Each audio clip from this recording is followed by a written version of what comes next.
Hey Evans family, welcome to your new home. We hope you guys have a blast here. We've had so much fun here over the past 2 years, and we're sure that you guys will as well.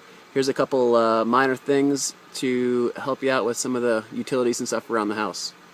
We just changed the layout of this little island thing in the middle of the yard. So if you guys want to fill in the dirt, we've actually just made it smaller. So there's dirt here around it right now, which is kind of nasty. So if you guys want, we got a patch kit that's just inside the in the garage by the garbage cans that you guys can use to patch that up if you want. Over to you. If not, we'll just do it when we get back, or have somebody do it, whatever. And it's right in there. These are also our recycling bins. The dump is right around the corner, so we usually take all of our recycling to the dump because Janelle is a recycling Nazi. But yeah, that's that. There's stuff out in the shed or the barn, whatever you want to call it. So feel free to use it or throw it away if you want, except for that. That's our the wheelbarrow. Use that. That's a bike ramp right there that you can figure out how to use. Set it up if you want to. We set it up out on the sports court, or right by the trampoline, whatever. The tetherball pole right there, it just broke. So this is the tetherball. I left a thing on the workbench inside the garage on a thing on how to fix it, and if you look at it, it'll be pretty easy to fix. You just need to drill a hole through it, but the drill was already packed. So that is that. Use whatever you want out here. Motorcycle tire has a hole in it. I just realized that we never packed it. Sorry about that. All right, the riding mower is pretty awesome. It's got the grass catcher here, which we just dump the grass either back into the woods. We'll just try to go as deep into the woods as possible, so it's not like totally making big mounds around the yard. Or what we'll also do now is we just take it to the dump. But it's pretty simple to use. It's got the seat cutout thing, so if you're off the seat, it won't work. To use it though, you just turn the key on, and we'll leave the key in it. Turn the key all the way on, and then you have to push in the brake, which is right here. Push the brake all the way in, and turn the key. Oh, I forgot the one step. This has to be all the way up just to start it. Then you turn the key, it'll start, and then you bring it all the way down. That's that. If you want to go in reverse and mow in reverse while the mower's working, push that button, turn the key, click to the left, and then push it again, and that red light will come on somewhere. And then you can mow in reverse without it shutting off. To mow it, that's to turn the mower on, just rotate it forward. This is the mower deck height on the right side, and then this is forward, neutral, and reverse. Pretty simple. This is the whole house water filter. It filters all of the water that goes into the house except for the front yard or the front porch hose right there. That one's not filtered, but everything else is filtered through this. I change it every probably 3 months, I think, is what the filters are rated for. So to change it, you just take this valve right here and you just rotate it 90 degrees right there, and it'll shut off the water to it. And then there's a little button over here you can kind of relieve the pressure, and it spits out a little bit of water. And then I'll show you how to undo this. Basically, there's a wrench right here. You take this wrench, you put it on here, and you undo it. You just crank it off to the left. Lefty loosey, righty tighty, just like normal there.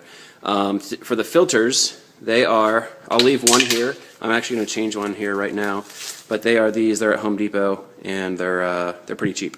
But as soon as you put it in there, because the water's like from a well, it'll turn this filter. It's like super dark right now, but it'll turn a dark colored right away just because of all the minerals and stuff.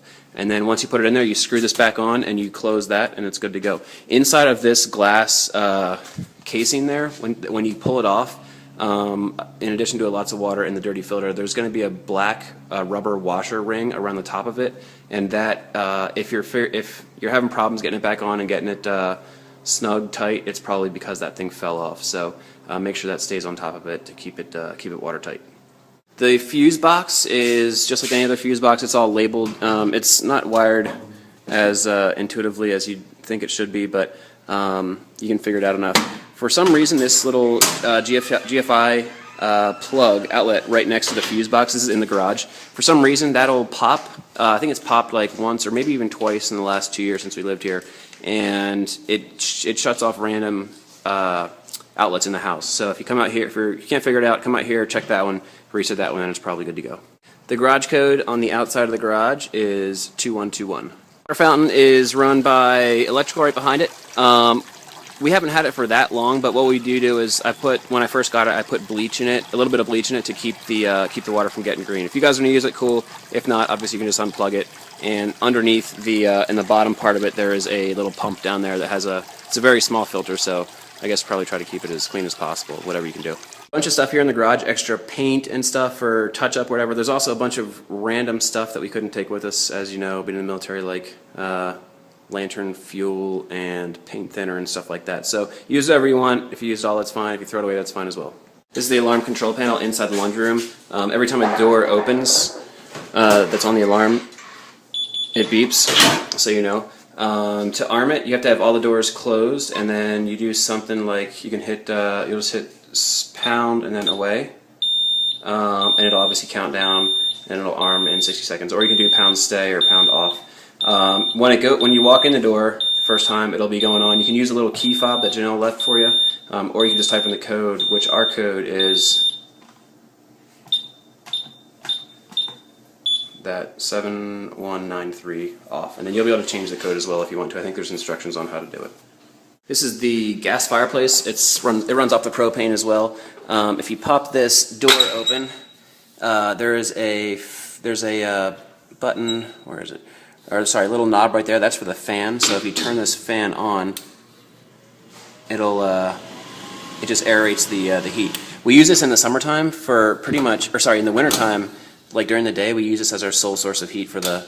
You can adjust the pilot light there as well. But we use it just for our sole source of heat for heating the house, because the thermostat right here in the living room is obviously downstairs and right close with it, so it doesn't heat the upstairs and saves propane.